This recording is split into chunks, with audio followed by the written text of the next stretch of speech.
for words, through sickness and health, but when it's in our face and we have to deal with it, how do we really deal with it? Right, right. I have came across some interesting obstacles, some interesting situations, but also having to see God on some direction. Right. You never know when you're going to have to make the decision, and is the decision the right decision? That is key. So let me ask you a question. So when you talk about that, because I know we've been friends for quite some time, and I know you've been doing this for quite some time. And for me, you know, people will say, well, if I were you, I would do this, I would do that. You never heard me say that. I'm just like, I roll with it. Whatever works for you, whatever you need, let me do that. Because when you're faced with that challenge, you really don't know how you're going to handle it. And let's just be clear that when our loved ones are sick, they're also cranky. Absolutely. They're also difficult to take care of, and they're also challenging. But my question is, how many people have said things that were negative, like, you know, you may as well look at this as if your mate is going to die, or you may as well give up. I mean, how many times have you had, and I don't mean just people, I mean, you know, people who say they love God and they believe God and they're supposed to be well-meaning, saved, sanctified, the Holy Ghost filled folks, you know, the ones. How many people have come to you and said, well, Pastor Sheree, maybe you should do this instead of caring for your husband? Because I think we've had those conversations a few times, and so if I was annoyed, I can imagine how you feel, because it's your husband. Absolutely. Dr. Matthis, you never believe how many people lose faith for you when you're going through this situation. For you. For me. I've had so many different phone calls. I've had so many different people tell me that they're praying. But the prayers aren't the prayers that need to be prayed. Now that's crazy. I've had so many people that actually have been waiting for something to happen. And they tell me that they're waiting. But can I tell you today that I'm happy I know God for myself. Yeah. I'm happy my husband know God for himself. Yeah, you would need to. And I wouldn't change any of it. I cry a lot of tears. Sometimes I laugh. Because do you remember Tyler Perry movie, Diary of a Mad Black Woman? Yes, that's one of my favorite movies. And do you remember when the wife takes him, push him in the... Yes, in the tub and leave his behind there. Oh, yes. You know, I that comes across my mind every now and again. But if it didn't, then you would be normal. See, that's the thing. That's good. You're one of the best people I know of to talk about this topic, because on any given day, you have all of your children taken. But let's just be clear. Just because our children are adults doesn't mean we still don't take care of them. Right. Most of us as mothers, we do something for our adult children, especially our girls. Let's be clear with that. Right. Then you have your own business, the child care. And whenever I come over there, you got lots of kids. Meaning that you're very busy. There's kids everywhere. And then you have to take care of your husband. So you are a pastor. You are a wife. You are a mother. You are a child care provider. You are a confidant. You are all these things to all these people. And we talk about all the time about you caring for your husband. Like you say, yeah, there are times that you do cry. Right. Because you're frustrated. Right. And then again, you wouldn't be human if you didn't get frustrated. If you didn't cry, you didn't get angry. You brought up a good ideology when you talked about Tyler Perry when she pushed him into the tub. She just had enough. Enough. And sometimes that's what you have. You have enough. When we have those conversations, and I'm like, okay, what do? I just listen. Right. Because sometimes, we forget that when you are friends with someone who's caring for a loved one like your husband, at any given moment, it could be a good day and turn bad. How many times have I seen your day go downhill just like that? Man. Then you end up having to be at the hospital. Then he ends up being admitted, which means that takes away from home. You got to be there and you divide your time. How do you feel about doing that? Where do you find time for you? And I'm so happy you asked, because one of the things that I have noticed that I want to share with the people of God is that the one thing that God has taught me through all this is take care of Sheree. Yes. It's so hard taking care of someone else to manage and balance taking care of yourself. Yeah. When he goes into the hospital, I'm packing a bag and I'm going to the hospital with him. Mm-hmm. When he's at home throwing up, I'm the one that's catching it with a bucket. Mm-hmm. But at the end of the day, what am I doing for Sheree? So I have to implement some things, Dr. Matthis. Yeah. I have to implement having some quiet time, shutting everything off, shutting everything down. I have to implement getting away. If you don't. Just to be quiet. Mm-hmm. I have to implement prayer time, but sneaking away so you can actually hear God. Yeah, because it's too much noises. You have so much going on. I know there are times that you have, just recently I know that you had to steal away a couple of days, which I, for one, was glad about it. My schedule didn't allow me to hang out with you, but it was good that you were able to do that. Right. Because one of the things that we talk about, and you hear this, how many times we hear this, when we care for our loved ones, anything happens to them, we're soon to follow not far behind. Either we're really sick and someone has to take care of us, or we meet with our natural demise, meaning that we transition from life because we've spent so much time taking care of that loved one that we forget to take the time for ourselves, which we always talk about that, our nutrition and how we care for ourselves just overall. And all that goes by the wayside because we're focused on taking care of them. Is God pleased with that? Yeah, he's pleased with you with that. But he also wants us to take care of us. That would be the challenge. But then what about the times when you feel not appreciated? Because you have those times, right? Absolutely. Yeah. Absolutely. Yeah. Because you have to understand that when your significant other, your husband, vice versa wife, is going through a sickness, they don't feel well. A lot of people don't understand that they don't feel well. And they don't know a lot of times how to communicate that. They don't know how to effectively say, I feel like crap. So how does it usually come out?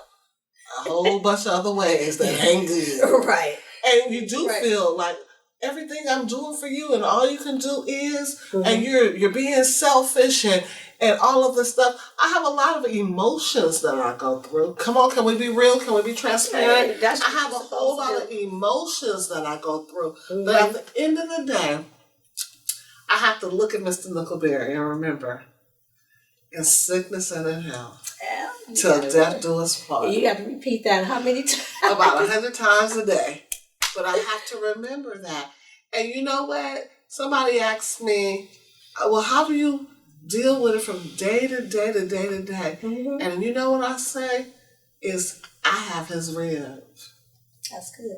I have his rib. That's good. So I'm taking care of part of me. You are taking care of part of you. And you know what? I say, Dr. Matthis, I tell everybody, I want him to live the best of his life. Yeah. So we take trips. It might not be easy trips. Like how it used to be. Where'd your dad just come back from? And I wanted to get in the bag. From Hawaii. I want him to live his best life. And I'm going to show him his best life. Why? Because this is the one that God gave me. This is the one he gave me. And I appreciate it. 23 years in February we'll be married. And people didn't think we would make it 1 year. What you say, people what? They didn't think we was going to make it 1 year. So now we on year what? We on year 23. Oh, okay. And I thank God. Because it wasn't easy, but we still here. Yeah. Well, you know, people always have their opinions, right? And especially now, you know, with you having to deal with what Mr. Nickelberry is going through and the challenges with that. And it's interesting because people ask you all the time, how do you deal with it? How do you deal with it? You know what that tells me about them? If I'm married and I have a spouse, when it comes to sickness, I'm out. That's what that tells me. Because everyone can't do that. But when we stand before God and before the people, before the pastor, whoever's doing our marriage ceremony, we are supposed to literally take those vows seriously. And when it says in sickness and in health, that's exactly what it means. Someone is bound to get sick while you are married. And if you're not going to take care of them, then there's a problem, not just with the person that's sick, but there's an issue. God has an issue with that because that's what he requires of us. And I love how you said that, you know, you got his rib. So you're taking care of you while you're taking care of him. I'm taking care of him. And no matter what it looks like at the end of the day, not the end of the matter, but at the end of the day, when you're taking care of Mr. Nickelberry, no matter how frustrated you get, how unappreciated that you feel, and listen, as your friend, I know what you do for your husband, and I know what you do for your family. But when you have to spend that time with God, being able to hear him whisper to you, well done, Sheree. Well done. That is worth it all. Worth it all. All the buckets that you have to put up under him and all the trying to make him comfortable when he's cranky. And, you know, it's really not him, you know, and then people will say, oh, that's the devil. No, it's just somebody that doesn't feel good and they're cranky. It's not the devil. Come on, people. Or dealing with the different doctor's appointments. And, and you could be in a meeting and a nurse will call with some, where they have changed the medicine and you have to find a pen and kids running around everywhere, but you got to take the dosage down so you can make sure that you're giving him the right medicine. You know, one thing that really woke me up one day was when I really had a breakdown because I didn't want to not give him the right dosage. I didn't want to be the reason why he missed it. That was scary for me. Yeah, it was scary. Or giving it to him at the wrong time or the wrong medicine. I never had to be a caregiver before, Dr. Matthis, so this was all new to me. And it's not just about taking care of a spouse, but if you have to take care of a parent or a child, you have to do it unto God. And that's the key right there, is doing it unto your Father. Oh my God, when I got that, things turned around for me. When I got that, I wasn't just doing it unto Vincent, but I was doing it unto my daddy. And that God has anointed me for this. Now, that's the part right there. And I go back to say again, when people ask you that, you know, and you know, people, I guess they mean well, but to ask you, how do you do it? But by the grace of God, you know, like you said, you're doing this as unto the Lord. And your Heavenly Father has given you the ability to be able to do this. Everyone can't do this, which is why some people ask the question. But you could never say never say. Had someone told you years ago before this happened to Mr. Nickelberry that you would have to do this, you probably would have had some choice words. Oh, I would have had some words. But you know what? I count it all joy now. That's what the word says, right? Yeah. He says, count it all joy. I count it all joy. It's not easy. It's scary. I remember when he coded in Vegas back in August, and he coded and I didn't know what to think or what to expect. So many different things went through my mind. What I'm going to tell my kids, how I'm getting back to California, and I'm thinking all these different things, and I'm like, but at the end of the day, God, just save him, Lord. And you know what? I once I got a revelation that it wasn't in the doctor's hands and it wasn't in my hands. It was in Jesus' hands. I said, you know what? Let me go away. Let me steal away. And let me go talk to my daddy. And I got along with God and I told God, I'm just not ready. And you know what? God honored my prayer. See, this is something that we got to get. We got to get that. We got to talk to God and be real with God. I had to get down and dirty. Oh, Dr. Matthis, I had to cry some tears and I had to tell the Lord I wasn't ready. Now, you wouldn't have told me 3 years ago that I wouldn't have been ready. Not that we expect or we want for our spouses something to happen to them, but I just didn't know that this would be my life. Right. I just didn't know. But I had to get real, and I had to say, I'm not ready. And God honored that. Isn't that beautiful? Ain't that a beautiful thing? That just shows you that your Father is pleased with you and that he honored your prayers and petitions. And that's that thing where we say, well, God knows my heart, or he knows how much I can bear. Right. And he knows that when you said that, you meant exactly what you said, that you were already thinking, how am I going to move his body? What am I going to tell the kids? What am I going to say to this person? How am I going to do this? Because our minds, that's how our minds work as women of God, you know. And so we're thinking 5-10 steps ahead. And God said, wait, slow down, daughter. Slow down. Come talk to me. Yeah. Still away. And then you were able to hear sometimes him. We're before God, too. We get before God. And we got to slow down. And another thing, let me share this. When you're going through something like this, get you a team that's going to pray for you. Don't share everything with everybody. But get you a team that's going to pray for you and that's going to be in agreement with you. Because a lot of people ain't in agreement with you. Yeah. They want what God, they want what they want. They don't want what God wants or what's best for you. Right.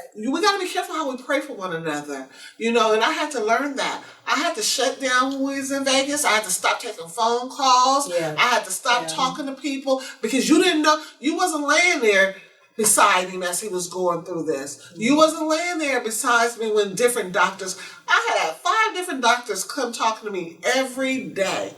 Infection disease doctor, a cardiologist, a neurologist, the primary doctor, and other doctor. But it was 5 doctors that would have to come and talk to me all together and then sometimes separately. That was overwhelming. How did I have time to take the different calls to talk nothing? Right. To talk about what they thought or what their prayer was. I didn't have time for that. I had time for the doctors. I had time for Vincent. And I had time for my kids. But most of all, I had time for God. That's a priority. And how many people said to you in their own little way, why don't you just let him go? Because we talked about that. It was several people, if I could be honest and transparent, it was several people that told me to let him go. And how did that make you feel? It hurt my heart. Right. It hurt my heart. Right. It hurt my heart. Because you didn't expect that. Because I didn't expect that from the elite. Those ones. I didn't expect it from the elite. Yes. I can tell you today that Vincent is doing much better. Matter of fact, he's a miracle. Let's call him what he is. Yeah, I would say that about my friend. He is confusing the doctors. However, what if I would have listened to the naysayers? The elite? To the elite. Oof. What if I would have paid attention to what they wanted me to pay attention to? That's why it's important that we talk to God. That's why it's important that He be our source. That's why it'd be important that we tune in to the great I am, the great physician. Because He is. He is all of that. The doctor of doctors. The Holy Spirit was showing me different things. It was this one little lady doctor. I can't even think of her name. Praise God. But she reminded me of another pastor here in California. Oh, she was the epitome of her. And she was so stern, and she was the brain doctor. And she was a psychiatrist. That's what the 5th doctor was. So she was the brain doctor. And she just talked so sharp and talked so. But you know what? Every time she talked, she had to acknowledge the great I am. So I know it might have confused her, but it didn't confuse me. You knew what was happening. I knew what was going on. But let me back up. When God is in control, He will supersede everything else that was going on. Here we are in a foreign land. We in Las Vegas.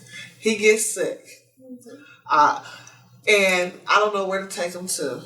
But the only hospital he ended up in is a hospital that wakes up and prays every morning over the intercom, and every night at the end of the night does that. prays at night.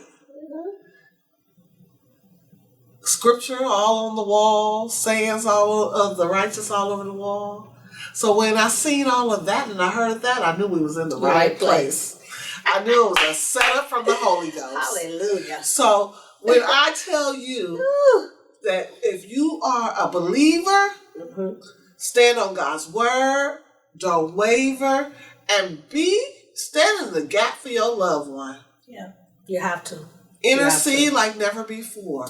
And you know what? Block any negativity and not listen to not one of them. Especially the elite. Especially the elite. Oof. I thank God that He's given me friends like you that just listen and just pray. If you have a loved one that's going through, again, get you a group of people that's going to stand for you, stand by you. If you need a meal, they'll bring you a meal. But other than that, they're going to be on the sidelines waiting with open arms with whatever the outcome is. That's it. Again, I tell you, Jesus is the only doctor. He has the last say so. So thank you. I also want to share with the people of God, Dr. Matthis, that through this time period, my kids had a part to play and had to experience this with me. Yeah. And I think sometimes we, as people of God, don't realize how these situations affect children. I know for my oldest daughter, she was there to take care of me. That was her role. And then my other daughter was taking care of the house. The younger kids, we tried to keep as much away from them to protect them. But even in that, you need to seek God about what to let them know and what not to let them know. Yep. But also let them be a part of what's going on and what decisions you are making. And I had to be very conscious of that. Everything that we have been through, I tried to discuss with them. But even the doctor, Vincent doctor, even encourages us to sit the kids down and let them know. You should, yeah.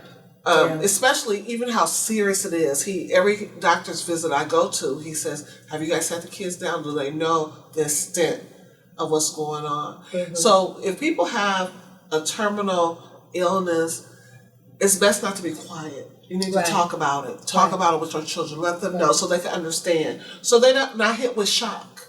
Yeah, because that's the hardest thing, because that shock turns into anger, because they got to go through the whole process of grieving. And I'm glad that you said that, because even in this process of you taking care of your husband, your daughter's doing their perspective, places of support.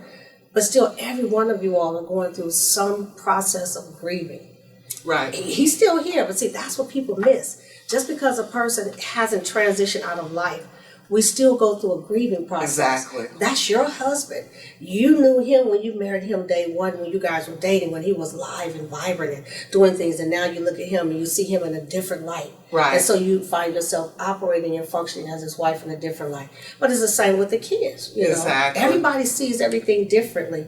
And so there is that grieving process, which means you all need the support and resources that's going to help you to get through that process. Exactly. So one thing that I'm happy you mentioned resources. One thing that I am happy about is that utilize the hospital as much as you can when you're going through this. See what resources they have available. I know home health from Kaiser have been extraordinary, wonderful. That's good. Yeah. They come and they do a lot of things that I didn't even know that they do. Do you know that I don't even have to take him to go get his blood drawn or for any of his tests? They come and do it. They come and do it for you. His physical therapy is done right in the house. Even an aide that come and give him his baths because we have a 2-story house and he can't make it up the stairs. Without those things, I don't know if I could have done as much as I've done just because of a lot of the work is on them. You know what I'm saying? Yeah. The support is great. Yeah. His doctors and his nurses at Kaiser have been extraordinary in getting us what we need. Even them ordering supplies, I don't even have to try to go out and figure out what he needs or what to buy. Supplies are delivered right to my front door. Which is great, because those supplies are expensive. They are expensive. Especially when we talk about wound care. Exactly. I worked in a wound clinic for a long time. That stuff gets very expensive. Exactly. Or even like I was talking about our trips, making sure that he has the wheelchair and has the walker and has everything that we need so he can be able to go.